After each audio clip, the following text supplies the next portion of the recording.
Continuamos en el plato del día, nuestro resumen y recuento del año 2022. Aquí estamos en cabina muy contentos con una visita que también tiene que ver con una historia, lamentablemente trágica, pero con una visión hacia el futuro de aprendizaje y con promesas de cosas que podemos hacer mejor. Nos da el gusto de recibir en el día de hoy a Orlandito Jorge Villegas, nuestro querido amigo diputado que nos acompaña, una persona de la política y que está con nosotros hoy en este recuento. Sí, pero antes precisamente vamos a ver una nota. Escuchar Una nota en la que resumimos, quizás no pudiéramos en esta, resumimos información porque quizás no podemos recoger y fue todo la, el la dolor información más importante del sí, año. del año De manera lamentable. Claro, porque no podemos en esta información recoger de alguna manera todo el dolor y toda la indignación y la sorpresa y el impacto que causó la muerte del licenciado Orlando Jorge Mera. Un amplio cortejo fúnebre escoltó a Orlando Jorge Mera hasta su última morada.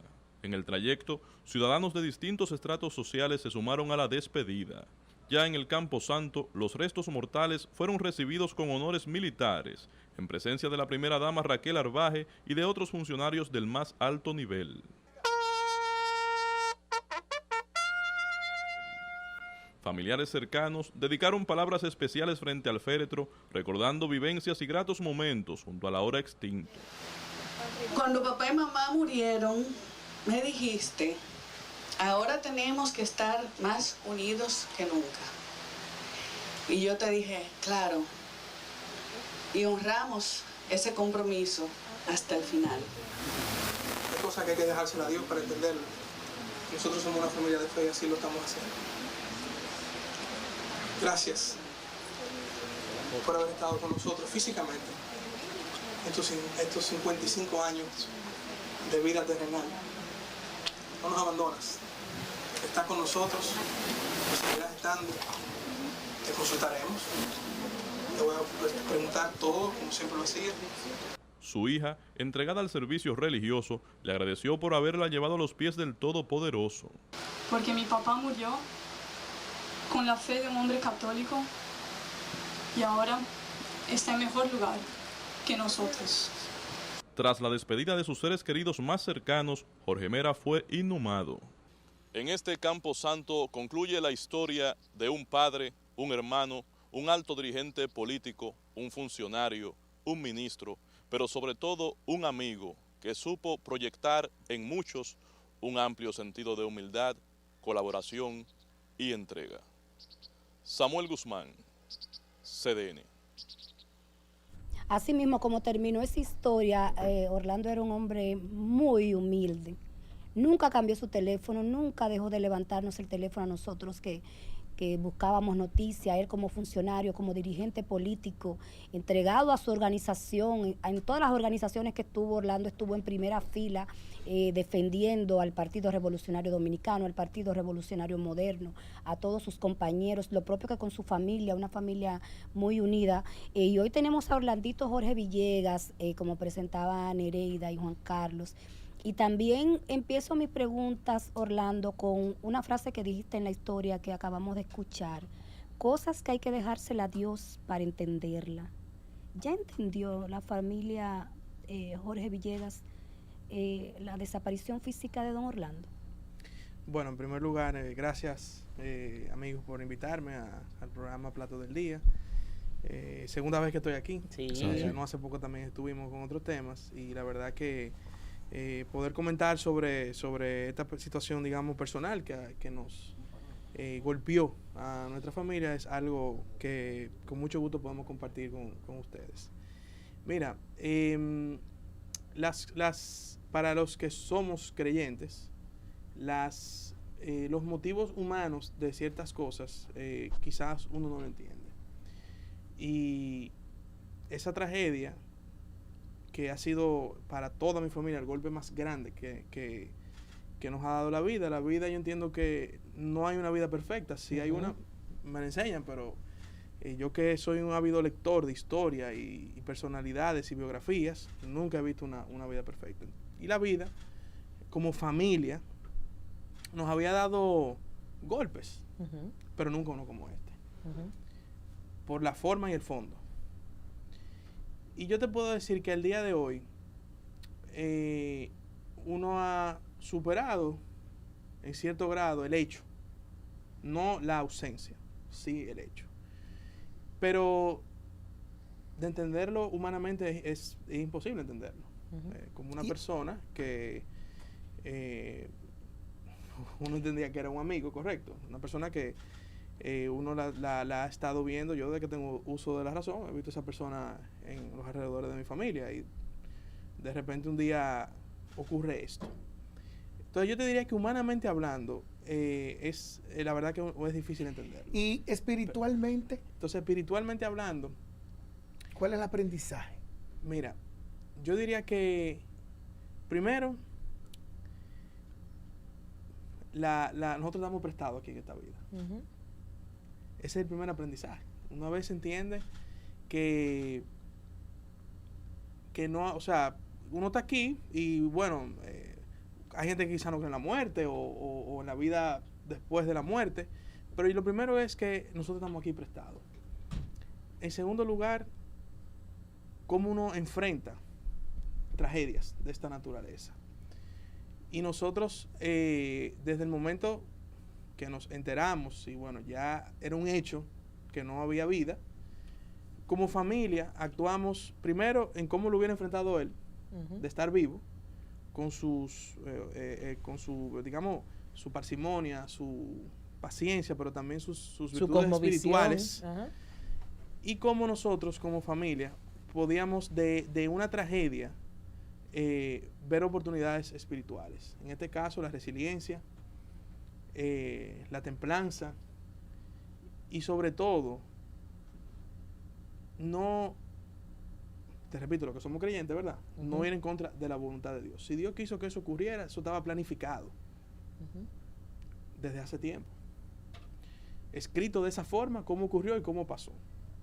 Yo creo que el testimonio también que deja esta tragedia en cuanto a la persona de Orlando, ustedes bien lo describieron al inicio del programa, él siempre fue así como él era. Literalmente, era una persona sencilla, humilde en el trato, en las formas, y literalmente, yo dije después en otra ocasión, que una vez el presidente Abinader dijo que él tenía amigos pero no cómplices. Eso fue la consumación de esa frase ahí. Yo tengo amigos pero no cómplices. Yo creo que mi padre, como era una persona afable en el trato, no le gustaba el aparataje. De hecho, yo a veces le decía, oye, pon tu seguridad, porque la verdad que la posición que él estaba era algo de intereses. Y por un tema de preventivo, ¿verdad? Y él nunca veía en otra persona maldad. Él nunca veía maldad en otras personas, porque no era su forma. ¿En algún momento preguntaste por qué, Orlando? A la vida, a Dios, a quien crees. Mira, yo más que a Dios o a la vida, los primeros días después del hecho, mi remordimiento era, esto se pudo haber evitado. Ese era mi gran remordimiento. Pero tengo que ser sincero, el único que lo pudo haber evitado era él. Porque naturalmente su forma, después algunos medios lo describieron, él era una persona muy asequible. Y tú le puedes preguntar, por ejemplo, a cualquier dirigente político, si iba a su despacho sin cita, lo recibía. Pero es su forma de ser. Pero según también decían que en el momento las asistentes de tu papá advirtieron de lo exaltado que estaba la persona cuando llegó a la oficina y que había hecho también algunos episodios de violencia y que tu papá dijo que no, ay hombre, no, tranquilo. Era su forma. Sí, es un hermano. La respuesta fue su hermano. Era su forma. Entonces, por eso digo que quizás con lo que yo tuve que hacer paz como persona era con el hecho de no mirar hacia atrás. O sea, de recordarme quizás las veces que yo le decía, por favor, anda con seguridad o ten quizás un mejor control en el despacho, del tema de seguridad principalmente, Claro. pero yo recuerdo una vez, para que ustedes vean cómo era él, que había un seguridad en el antedespacho, y un día él me hizo un comentario, me dijo, mira, fulano, hablándome de seguridad, no me gusta la forma, un poco brusco a la gente, lo chequea como que son... Un seguridad de verdad. Entonces, yo le decía, papi, él está haciendo su trabajo, pero como él era una persona tan decente y tan... Hasta en eso, cuidaba que un invitado no se sintiera mal. Wow. Porque, exacto. repito, en él no había maldad, ni le veía malas intenciones a nadie. No quiere decir que no era una persona viva, ustedes lo conocían, ¿entiendes? Y a veces hasta, como me dijo una vez una persona, tenía lo digo en tono, digamos, poco jocoso, una cara de pendejo bien administrada.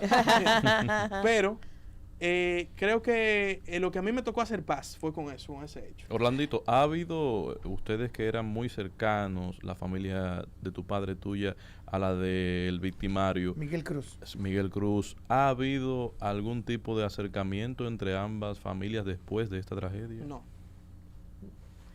Otra cosa que queremos saber es con respecto a las primeras veces, después de un caso de duelo que ustedes les tocó lamentablemente de manera trágica y dolorosa, pero siempre es doloroso sea como sea para una familia despedirse de alguien importante, y de repente empiezan las primeras veces, el primer día de los padres, la primera Navidad. Ahora justo ustedes se enfrentan a esta primera época de fin de año sin la presencia de su padre. ¿Están preparados para eso o van a irlo manejando en la medida que pasen las cosas y sacando también los aprendizajes de este momento de duelo? Yo pienso que sí. Yo particularmente soy una persona de, digamos, ir paso a paso y que las cosas fluyan. Obviamente el primer día de los padres sin él fue duro, porque era un día que solíamos celebrarlo. Mira, papi era una persona que incluso en estos 2 años, casi 2 años que tuvo en la función pública, una de mis quejas era, vamos a salir los domingos, o si venía Navidad, vamos un fin de semana. A él no le gustaba nada de eso. Digo, no le gustaba porque realmente él estaba entregado a su trabajo. Y cosas de la vida pareciera como que en su cabeza él tenía escrito, no tengo tiempo para perder tiempo. Qué cosa. Algo que hasta yo lo analicé después, porque literalmente decía un domingo, oye, vamos a, no sé, por decirte, vámonos el día entero un pasadía, ¿verdad? No, hoy voy a tal sitio, comemos la tarde. O sea, No dejaba de juntarse. No hubo sábado y domingo que él no estuviera entregado. Y la verdad era que, como dije en la misa que se celebró en el Palacio, él estaba en su mejor momento. Porque cuando tú estás en ese nivel que tú disfrutas tu trabajo, él estaba en su plenitud. O sea, literalmente, él estaba disfrutando lo que hacía. A él no le pesaba levantarse un sábado a las 6 de la mañana y coger para la Sierra de Bauruco. No le pesaba el domingo pasarse en el río Sama instalado, viendo soluciones. O sea, eso a él no le pesaba. Y, por ejemplo, un Día de los Padres sí era una ocasión donde obviamente había una pausa para compartir con él, las fiestas navideñas. Yo recuerdo que hace 2 Navidades, 2020, ya en sus funciones, yo había reservado una casa en el interior, y él me dijo que iba ahí, y al último día se desmontó. Que yo más o menos me lo lía porque es que lo conozco. Y me acuerdo que me dijo, no, el presidente decidió no ir al interior, entonces yo no voy tampoco. Hay que seguir con el ejemplo. Yo no, perfecto. Pero, porque el presidente tenía también planificado estar en el interior, pero ese día creo que hubo que todavía confinar más en esa Navidad. Y el presidente prefirió entonces quedarse aquí, y él siempre me decía, el ejemplo se predica con la acción. Entonces él también decidió quedarse y siguió trabajando. Si llamamos a su asistente, a Erika, ella tuvo que ir 24, 31 a trabajar. Entonces, sí, son momentos que pasan, y uno tiene que aprender a vivir con eso, es lo que le quiero decir. Mira, tú sabes que te escucho, tú eres un muchacho muy activo, estás metido en tu congreso, pero pienso mucho en doña Patricia. Tu hermana tiene también sus ocupaciones, en la orden religiosa a la que pertenece. ¿Qué ha pasado con doña Patricia? ¿Cómo se siente? ¿Cómo lo ha llevado? Bueno, mira, mi madre es una mujer muy fuerte. Cuando digo muy fuerte, digo que desde que me parió, obviamente, ¿verdad? Siempre ha sido una mujer que se ha caracterizado por un carácter y digamos, una actitud frente a la vida resiliente. Claro, óyeme, era su esposo. Su esposo, perder a su esposo de esa manera no estaba en su cálculo de vida. Y aunque ella está en una misión diplomática, la relación de ellos, o sea, ellos se llamaban todos los días por FaceTime, en la mañana, en la noche, eso no faltaba, eso era algo sagrado. Y obviamente cuando venía, pues estaba con su esposo. Incluso ella, cuando venía, lo acompañaba los fines de semana, los recorridos de él como ministro. Ella, de hecho, siempre cuenta que conoció el país, básicamente, o muchos lugares del país que no había conocido, acompañándolo. Pero yo pienso que nosotros como familia nos hemos dado un apoyo mutuo, todos. O sea, yo a ella a mí, mi hermana a ella, o sea, entre todos nos hemos apoyado. Y ella, el haber, yo creo que también como familia política y ella como esposa de un político, que desde que ellos tenían amor, ella estaba en política, el haber vivido con mi padre situaciones difíciles en su carrera política, cuando mi abuelo estuvo preso, por ejemplo, o sea, le crearon un espíritu de resiliencia único, que yo, como nunca, repito, calculamos este escenario, no es lo mismo verlo que quizá haber escuchado algunas historias, pero nosotros, y te lo digo en sentido general, nosotros como vemos la vida de otra perspectiva, porque hay gente que fácilmente, señores, si le ocurre algo como esto, se tranca y no vuelve a hacer no, dejan de hacer política. En el caso de mi papá, siempre, miren señores, yo voy a hacer una anécdota aquí. Cuando se murió mi abuelo, Salvador, él se murió, si recuerdan, él tuvo un accidente, o sea, se cayó, levantándose de la cama, se dio un golpe en la cabeza y entró en coma, duró 1 mes y medio en coma. Cuando muere, murió el 20, creo que fue el 26 de diciembre del 2010. Eso fue un domingo. El funeral comenzó el mismo domingo porque se murió de madrugada. Era domingo, lunes y martes. Eran 3 días básicamente de funeral. Yo trabajaba en ese momento en un medio de comunicación y el lunes el dueño del medio me había invitado a una reunión con una empresa telefónica muy importante para unos temas de actualización tecnológica y me invitó a que participara. Yo lo tenía en agenda, obviamente ocurrió el deceso de mi abuelo y yo me acuerdo que el domingo en la noche yo le dije a mi papá, papi, yo no voy a ir a la reunión con esta empresa mañana porque tengo que estar en la funeraria. Y mi papá me dijo, no, vaya a su reunión, que ya a su abuelo lo vamos a enterrar. Ya no hay nada que se pueda hacer. Tú tienes que seguir, no desaproveche la oportunidad. Y me acuerdo que yo fui en mi chacabana blanca y mi pantalón negro a la reunión y volví a la funeraria.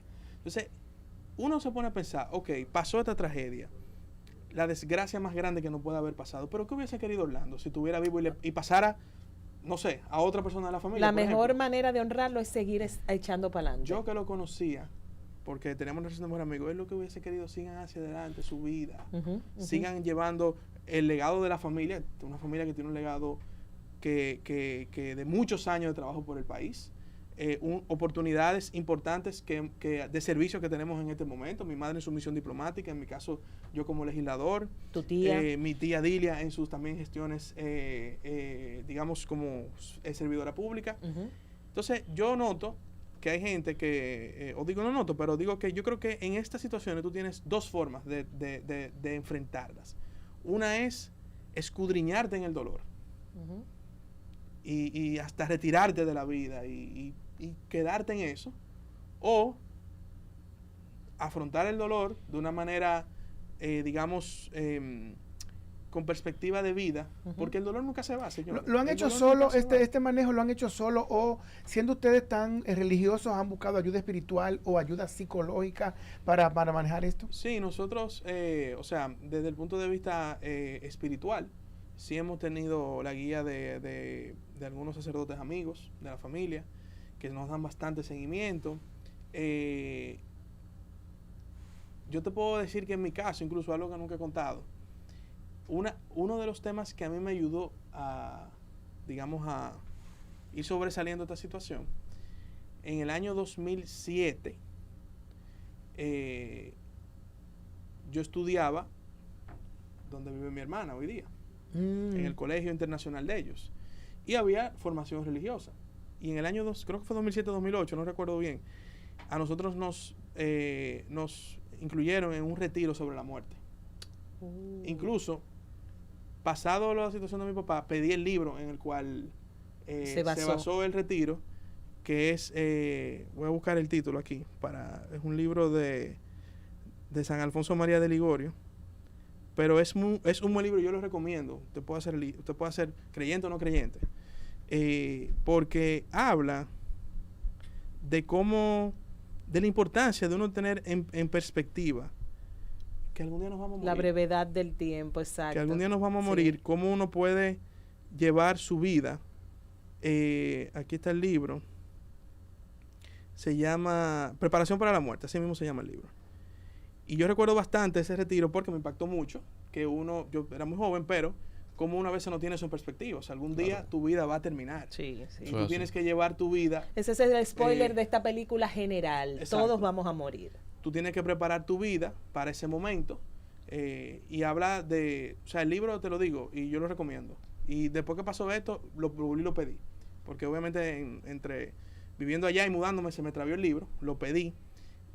Me acordé mucho de ese retiro porque es un retiro que te aterriza a esa realidad. O sea, que una vez en el trajín del día a día o si una persona de mucha chercha o como que tú no estás pendiente a eso. Y de verdad, señores, cualquiera le puede llegar. Yo de mi parte, Orlandito, guardo mucho respeto para ti y hacia tu familia por la forma en que ustedes han sabido afrontar esta dura realidad y cómo han tratado de seguir pues tirando para adelante con proyectos de nación, proyectos de familia y proyectos que son constructivos. Y de mi parte, pues te diré, Orlandito, que el golpe de ustedes fue el golpe de una nación completa, que vimos las muestras de cariño este 2022 tras pasar esta situación, pero que sobre todas las cosas me alegro de verte activo, de verte militante, de verte a ti, a tu familia con esta perspectiva de seguir hacia adelante, porque además los necesitamos.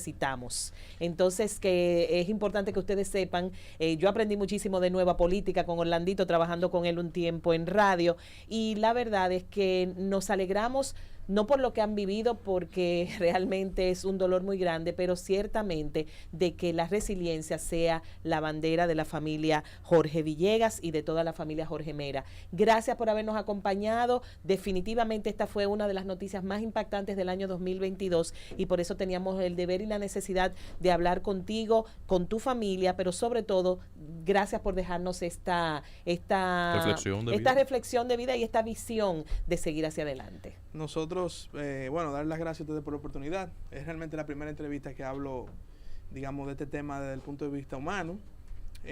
Nosotros hemos sido muy respetuosos del proceso judicial, por eso incluso no en los medios no nos referimos al hecho, digamos, desde el punto de vista del juicio, para respetar el proceso y que no se manche ni se contamine. Pero, como nosotros dijimos cuando ocurrió el hecho, yo recuerdo que estaba con mi madre en ese momento, o sea, cuando me reuní con ella, y desde el primer momento ella me dijo, sin rencor,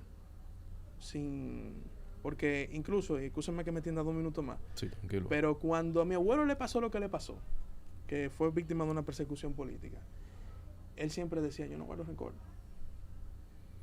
Y mucha gente me preguntaba, pero ¿cómo que ustedes perdonan? Ese hombre hay que matarlo, ese hombre esto, lo otro. Yo siempre les digo, tú no puedes curar un dolor con otro dolor. Ciertamente. Número 1. Y número 2, el tiempo pone todo en su lugar. Ciertamente. Y en tercer lugar, aunque nosotros sí, como familia, emitimos un perdón espiritual, tiene que hacerse justicia. Claro que sí. Y eso está en manos de la justicia dominicana. Escuchaban ustedes las declaraciones del diputado Orlando, mejor conocido como Orlandito Jorge Villegas, hijo del fallecido ministro, abogado, profesor universitario Orlando Jorge Mera. Un placer tenerlo en este resumen de año del Plato del Día.